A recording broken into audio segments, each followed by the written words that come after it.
Hey guys, it's Charles Yeager with PremiumBeat.com, and in this tutorial we're going to create a retro wave background loop entirely in After Effects with no third-party plugins. Let's go ahead and preview the finished effect.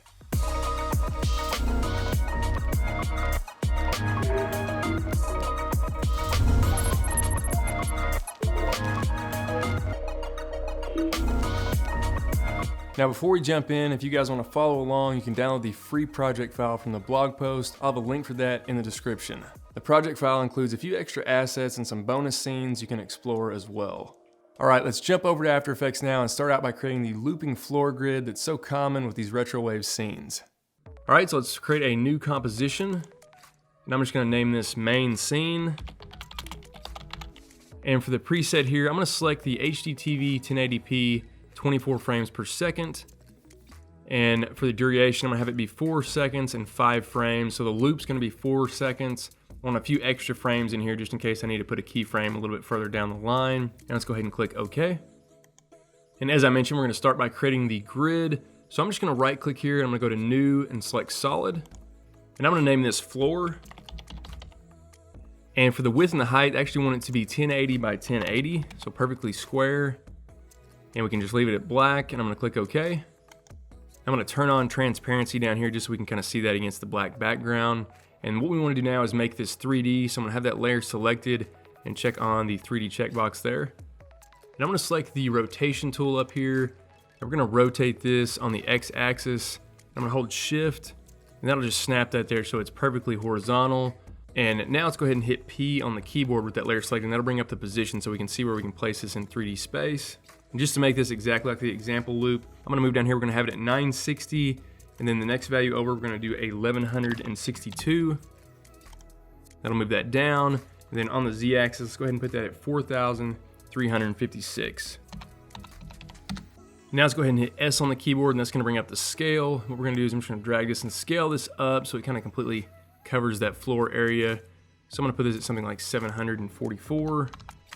That'll just make sure we can't see those edges where it cuts off there for the floor, so it's just outside of the composition, so that's perfect for what we need. And now with that floor layer selected, I'm gonna hit Control D, Command D on a Mac, and I'm actually gonna duplicate that. So now we have 2 copies, and this is because we'll come back to this a little bit later. But on one of these copies, we wanna go ahead and pre-compose that to actually be the grid. So with that selected, just come over here to Layer, and come down to Pre-compose. And we're gonna name this Grid. And we wanna select to move all attributes into a new composition. Go ahead and click OK. And now let's go ahead and double click into that grid composition. And now let's go ahead and select the floor layer, and we're gonna go up to Effect, and we're gonna come down to Generate and Grid. That's gonna add that grid. Now we can go ahead and turn off that transparency there, so now we can actually see the grid on screen. And now to actually animate this grid, let's apply the offset effect. So coming back up here to Effect, and we're gonna come down to Distort, and you're gonna see the effect Offset. And you can see as I offset this, that's actually gonna animate the grid. So I'm gonna hit Control Z to undo that. So let's move to the very beginning of this composition. Let's create a keyframe here for Shift Center 2. And it's gonna be at 540 by 540. Let's move all the way down here. We wanna move down to the 4-second mark. And in order to get this to loop properly, we need this value here to basically shift in values of 540. That just makes that really simple. And what I did for the original example was on the second value down here at the 4-second mark, let's go ahead and type in 2,160. And now if we go ahead and scroll through here, we will see this will loop. And if we want to double check that, just set the out point right at 4 seconds and go ahead and hit 0 on the numeric keypad, and that will do a RAM preview. And you can ensure that this will loop. Now we can see that is looping seamlessly. And now let's add some color to this grid. So I'm gonna right click up here and go to New Solid. And we'll just call this Grad. And this is gonna be what we apply our gradient to. We can go ahead and select to make this comp size and click OK. Now with that solid still selected, we're coming to Effect, come down here to Generate, and we're gonna select Gradient Ramp. And I'm gonna have this top color be blue.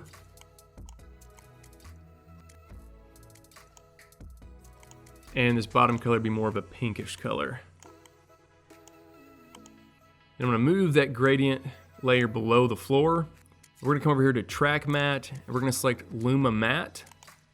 So now we can see how that's kind of matted onto that grid. And I'm gonna come up here on the gradient ramp layer with that layer still selected. On the Y-axis here, I'm just gonna pull this down. You're gonna see it, just make sure, get that right around that grid level there so we're really seeing that full gradient colors come through here. And you can see where that point is. So I just want to have that point just above basically where the end of that grid is. And you can adjust this to taste depending on what you're wanting to create. Well, let's jump back over to our main scene. And I'm gonna go ahead and toggle off the transparency here as well. So now what we wanna do, we have the grid composition selected. We need to duplicate that 2 more times to give us 3 copies. So I'm gonna hit Control D twice there. Again, Command D on a Mac. Now we have 3 different copies. On this bottom copy, let's go ahead and solo this really quickly. We're gonna apply the effect. Then under blur, we're gonna apply a Gaussian blur. And I'm gonna set this to be about 40. Just see this is gonna kind of give us a little bit of almost like kind of like a glow effect. It's gonna be underneath the initial grid. Go ahead and check on repeat the edge pixels. Now we can go ahead and unsolo that. So we can't notice too much of a difference. If we zoom in here really close, you can kind of see a little bit of a haze around this grid. On these 2 upper copies, we're gonna set those to be add. So I'll set that one to add and this one to add as well. And that'll just really kind of help punch up the brightness, kind of give it more of like an inner glow effect on that grid. Now let's start creating the looping stars animation that's in the far distance of the background. And the first thing we need to do for this, I'm gonna right click again outside here and create another solid. We'll name it stars. Make sure it's comp size and go ahead and click OK. And I'm gonna move this down to the very bottom of everything here, even below the floor. Now let's go ahead and solo this for the time being. And we need to apply the effect Fractal Noise. So I'm coming over to Effect, come down here to Noise, and we're gonna select Fractal Noise. Basically what we wanna do is add a lot of contrast to this and make this kind of emulate stars. So what we're gonna do here is go over to contrast, and I'm gonna change this to be 880. And then for the brightness, we're gonna set this to negative 280. And then come down to the complexity, we're gonna bump this up to 20. And let's come down here finally under the sub settings, and under sub influence percentage, let's go ahead and change this to be 124. So now you can see we're really getting a starry atmosphere based from this fractal noise. Now we want to loop this, and a nice way we can do that pretty quickly is using the offset effect again. So let's come back up here to effect, and then distort. We're gonna go to offset. Now you can see if I go ahead and shift this here on the y-axis, we're seeing, basically we're kind of getting a seamless loop here we can use with the offset effect. So I'm gonna Control Z to undo that, so then this is at 540. So let's move over to the very beginning. And I'm actually gonna have this start on this one at 0, so I'm gonna put that at 0, so it's at the very top you can see. Let's go ahead and add a keyframe for the Shift Center 2 and move down here directly at 4 seconds. And we're gonna bring this down to 1080. So now it should be at the very bottom, and these frames should look identical. We can see here, if I drag this through, and just to double check this, we'll just set the out point here right at 4 seconds, hit 0 on the numeric keypad, and we can do a RAM preview and see if this loops seamlessly. And that is looping seamlessly, so it looks good. Really quickly, if you do want the stars to actually move in the opposite direction, just reverse those 2 keyframe values I put in for the offset, and it will loop in the opposite direction. Now we can go ahead and unsolo this now, and we can see the stars, and they're moving, but they're kind of looking very flat, one-dimensional. And if we want to kind of emulate something that looks more like a kind of a spherical shape as they're kind of going past, what we can do is we can apply the optics compensation effect to the stars. So with the stars layer selected, come here to effect, come down to distort. We're gonna find optics compensation. And this is a pretty cool trick we can do with this. So we wanna check on reverse lens distortion. We wanna check the field of view here to be at 95. And you're gonna see now how it kind of punches that up. We're gonna even adjust this so you can kind of see what it's doing there. So again, I'll leave that 95. And now as we scroll through here, we kind of can see it almost makes these stars around the outer edges move a little bit faster, and it kind of gives it more of like a spherical appearance. It's a nice way you can kind of trick this to make it look a little bit more of like a rounded, global shape. Now let's go ahead and create the centerpiece for our background loop, and that's gonna be the iconic 80s style sun. So to start with the sun, let's go ahead and create another solid. So I'm just gonna right click here, go to new solid. We'll name it sun. And for this one, we want it to be 1080 by 1080, so perfectly square. Go ahead and click OK. And we can solo this for the time being as well. Let's start by applying a gradient ramp to this. We'll go to Effect, Generate, and Gradient Ramp. And let's have the top color be orange. And the bottom color be a purple color. And click OK. Now let's come over to the masking tool, and with our sun still selected, we're gonna select the ellipse tool. I'm just gonna double click on that, and that will automatically create a perfectly circle mask here for our sun. This is a little bit big. If we go ahead and unsolo this, it's a little bit large. So I'm actually going to hit S with that layer selected for scale. I'm gonna scale this down. I think somewhere around probably like 63 should work pretty good for this. And to give the sun a little bit more life so it's not quite as static, let's add some line animations that'll animate from the horizon on top of the sun. Now in order to do that, we need to actually create a matte effect, so it's gonna actually have a matte loop that'll affect this sun, and we're gonna go here to our project. Let's go ahead and create a new composition here. We're just gonna call this matte. It'll be 1920 by 1080 at 24 frames per second. For the duration, I wanna bump this up just a little bit so we have a little more wiggle room here. I'm gonna set this at 10 seconds and go ahead and click OK. And this is gonna be a Luma matte, so it's gonna have black and white values. So first I'm gonna right click, we're gonna do a new solid. And this will just be our white background, so I'll just call this white BG. Make sure it's comp size, and for the color, I'll just make sure it's solid white and click OK. Now let's create another solid. And we're just gonna call this black bar. This will be the animated black bar that goes through here. Go ahead and change the color of this to be solid black and click OK. Now the first thing I want to do is I'm going to grab this bottom middle point of the black solid. I'm going to pull it up so you can see how we're kind of rescaling this. And I want to set this to be right about this size here, so about as big as the black bar is going to be. And now what I want to do is I want to snap this. I'm going to move it down here to the very bottom off screen. So if I click on it and I hold kind of near that top point, we can actually snap it here. You'll see at the bottom, it'll snap to the bottom of that white background layer. Let's go ahead and hit P on the keyboard for position. We're going to create a keyframe for that there. And we're going to move down 2 seconds. So find the 2 second mark here. And I'm just going to bring this up and snap it to the middle right there. So now this should be animating over 2 seconds. And I also should mention really quickly, if yours is not snapping like this, just make sure you have snapping checked on right here at the top in After Effects. So now we have this animation going just as we like it. Now we need to adjust the scale or animate the scale as well so it disappears when it gets up here to the middle. So what we're gonna do here is I'm gonna hit S on the keyboard for scale. Let's go ahead and create a keyframe there where it is right there. Then right down here at the 2 second mark, we basically wanna have this become invisible. So just scale it down to where it basically becomes invisible. Now after we set that second keyframe, if we go ahead and scroll through here, we should see it rise up, then it kind of gets smaller and smaller, and right as it gets near the middle, it dissolves away. So what we wanna do with this black bar now, with it selected, we need to pre-compose this. So come up here to layer and come down to pre-compose. We'll just name this black bar animation. And make sure you move all attributes into a new composition and click OK. Now let's double click in that black bar animation composition. And all we need to do in here is just right click and go to composition settings. And we want to change this duration for this one to be right at 2 seconds. So I'm going to type in 2 seconds and I want to trim this off even at the end there. So it's 2 seconds exactly. Go ahead and click OK. And let's jump back over to our matte composition. So now we can see we have this composition for the black bar animation and it ends right there at 2 seconds. Now we want this to continue to loop throughout because again, our original loop is going to be 4 seconds long and this is only a 2 second animation. So this gets a little bit complicated, but try to follow with me here. I'll keep it as simple as possible. What we need to do here is we need to right click on this black bar animation and we're going to come up to time and select enable time remapping. And now we have that time remap going on here. We're gonna see we have this little stopwatch. Hold Alt and click on that stopwatch. And this is gonna basically bring up the expressions. And you're gonna see this little circle with a triangle here for the expression language menu. Click that, come over to property. And now we wanna select the loop out type, and then it's gonna say cycle, number keyframes at 0. So go ahead and click that, and then I'll add that expression, just click away from it now. And in theory, if that worked correctly, we can go ahead and scroll through here and we will see this animation continue to loop. And so that's perfect for what we need. Now, obviously we only have one bar animating right here and we'd like to have basically 4 of these going at the same time.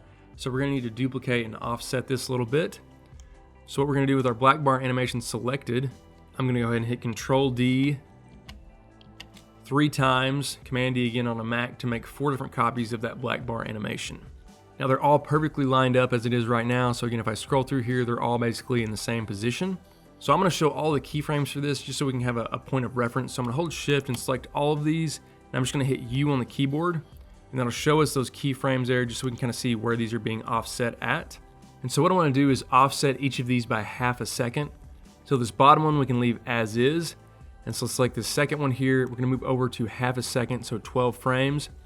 I'm just gonna pull this over so that it starts right there at that half-second mark. Now let's move over to 1 second. And the next copy above it, we'll move it down. And then let's move over to 1.5 seconds. And we'll grab that top copy and move it over. So now these are all kind of staggered like this. And this is perfect. If we move further down, we'll see it's looping seamlessly now the way we want it. But at the very beginning, this doesn't look correct because they're all kind of coming on screen. So just move over to the 2 second mark, and we're gonna hold shift, and we're gonna select all of the black bar animations. And with all of those selected, hold Alt, front bracket, and that will basically cut all of those. You can see where they all start at the same place. You can still see these keyframes here to kind of give you an idea that everything is still in the right position. And now we just wanna click on one of these, and we're gonna drag them all over so they start right there together. And in theory, if that's all correct, this will perfectly loop.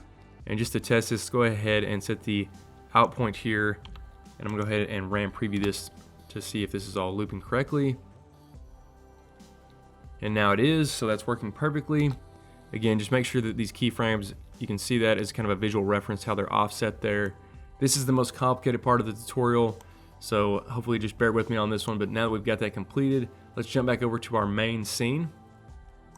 Let's go ahead and drag in the matte composition and place it above the sun layer here in our main comp. And what we want to do with the sun selected, come over here to track matte, and we're going to set this to be Luma matte. And so now if we go ahead and select our matte layer, hit S for scale, and I'm going to scale this down a little bit. We don't want to clip the sun off at the top there, but it's okay if we clip at the bottom because the bottom of the sun's covered up by that floor grid. So I'm going to bring this down a little bit, and we can go ahead and click on the matte, hold shift, and I'm just going to drag it up just so again you can see where it's going to clip at the bottom there. So just make sure that's below the floor. You just don't want to clip off the top there. So now if we go ahead and scroll through here, we can see we're getting the bars animating on the sun. And I'm going to go ahead and RAM preview this to make sure everything is still looping perfectly. So I've got the out point directly at 4 seconds here. I'm going to hit 0 on the numeric keypad to see if we got a seamless loop. And this looks perfect. Everything's looping seamlessly here. Now another thing we can do for the sun is add a light sweep, just kind of accents it really nicely. So I'm going to select the sun layer, come up here to Effect, go down to Generate, and we're going to select the CC light sweep. I'm going to set the sweep width here to be 100, so it's a little bit bigger, and the intensity, we'll bump that up to 50. Now what we want to do is we need to position this. Let's come back over to the very beginning of our composition and select the position of the sweep and move it all the way off the edge so you can't see it. And for the center, we'll go ahead and create a keyframe there. Now let's move over to 4 seconds. Exactly. And just make sure this goes all the way across the sun over to the other side and it's completely disappeared. And in theory there, we should now have a loop with that as well. So we can go ahead and scroll through and check that to make sure it is looping. So that's how easy that is to add. Now one thing that is optional, but I have included it with the project file, is an image of kind of some low polygon mountains I have. Let's come over to the project file here, and under extras, we have some mountains. I'm gonna select this mountains 2, and I'm gonna drag this in. I'm gonna place it directly behind the floor layer, but in front of the sun. So now we can see those mountains. And if I go ahead and click and hold shift, I can move them up and down here just for the position. I'm gonna move them down a little bit, so just kind of right there at the horizon line. Now, if you wanted to create your own shapes, or if you have another image that you wanna use with some trees or something like that, definitely feel free to use your own images here and make it your own. If you want to change the color of these mountains, one thing you can do is with them selected, come over to Effect, and under Color Correction, go ahead and select the Hue and Saturation. Then all you need to do is adjust the Master Hue here. You can see that will actually change the colors of the mountains. I actually like them at that teal color, so I'm going to go ahead and delete that effect. Let's add a little bit of a glow to them. So with the mountains selected, come over to Effect, come down here to Stylize, and we're going to select Glow. And I just want to punch these up a little bit. So threshold, I'm going to set it at 15%. For the radius, I'll set that to be 36%. And then for the intensity, I'll bump that up from 1 to 2.3. So again, just kind of giving us a little bit more of a retro glow on those mountains. Now right now, everything looks a little too clean on our retro wave background. So let's add a VHS look on top of everything. So to give us that VHS look, let's right click and do a new adjustment layer. And I'm going to make sure this is above everything else in the composition. I'll just go ahead and hit enter and name this VHS. And with that layer selected, let's go ahead and add the effect Lumetri Color. So go to Color Correction. We're going to select Lumetri Color. And there's several options in here, so let's start with the basic correction. So I'm gonna set the contrast here to be 55. And for the whites, I'm gonna set this to be -55. Now let's move down here to the creative options here, and I'll close off the basic correction. So for faded film, I'm gonna set this at 30. For the sharpen, I wanna set this at -70. So it's effectively gonna kind of blur everything together there. And then for the vibrance, I'm gonna set that to be at -30 as well. Now let's go ahead and close up the creative options, and under the curves options here, we can offset these a little bit to kind of just muddy up the colors. So I'm gonna start with the Luma Curve. What I'm actually gonna do is I'm gonna bring it down a little bit.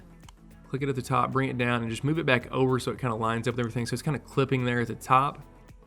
Now for the green curve, I'm actually gonna move it over a little bit, so kind of getting a little bit of a yellowish color tone on everything. And then for the blue curve, I'm gonna bring it down a little bit. Again, you can feel free to do this any way you want to kind of create your own look. This is what I typically do for a VHS style look. Let's go ahead and close up the curves options. Finally, let's come down here to vignette. And under the amount here, I'm gonna add a little bit of a vignette, maybe set this at like -1. So we're getting some nice vignetting here on the edges. So you can already see if I toggle this on and off, what a difference that's making here to kind of give us that retro vibe. Now we can muddy up the colors a little bit by using the channel blur effect. So again, with the adjustment layer still selected, we come over to effect, and we're gonna go to blur, and we're gonna select the channel blur. And I wanna change the blur dimension here to just be vertical. And for the red blurriness, I'm gonna set that to be 22. You can see how that's gonna kind of blur and fringe the colors there a little bit. Let's go ahead and add a second copy of the channel blur effect. Let's come over to effect, blur, channel blur. And now this one we're gonna change to just be horizontal. And on the red blurriness, I'm gonna set this at like 10. And then on the blue blurriness, we'll bump this up to be within like 14. And something that's also pretty common on VHS looks is it has a little bit of an over sharpen. It's blurry, but it's almost like it's over sharpened at the same time. And so in order to create that effect, we're gonna use an unsharp mask. So come over to effect, and then again under blur, we're gonna select the unsharp mask effect. And let's bump up the amount here to be 100. And then under the radius, this is really gonna make it pop. I'm gonna set this at 12. Now you can see how it's really kind of over sharpened, but again, it's not super clear with the clarity. And we're kind of getting a nice retro look on this. Finally, just to top it all off, let's give it a little bit of a VHS shake. So I'm gonna right click here and do a new adjustment layer. And we'll just go ahead and name this shake. And with that layer selected, we're gonna apply the effect, Distort Transform. And what we're gonna do here is under the scale, I'm gonna set this to be 101. So it's gonna scale it up just a little bit, that way we don't get any black edges when this kind of does the wiggle. And then for the anchor point, hold Alt and click on that stopwatch. Option click on a Mac on that stopwatch for the anchor point. And it's gonna pop up down here. And what we wanna do is we wanna type in wiggle, and then open parentheses, 7, and then we're gonna do a comma, and then 3, and then close parentheses. So again, that's gonna be 7 times per second. It's gonna move 3 pixels. So again, just click away from that now. And now if we go ahead and kind of scroll through here, we'll see we're getting a little bit of a subtle shake on everything here. So again, I'm gonna do a quick RAM preview with that ending right at 4 seconds, just to make sure this is seamless.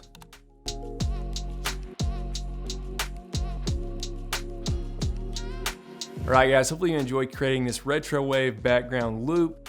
And as I mentioned before, make sure you download the project file, which includes a few assets and some bonus scenes, even some that I'm not showing on here just so it'll be a surprise. And as always, check out all the other tutorials we have from other creators on the PremiumBeat channel, and I'll catch you guys on the next one.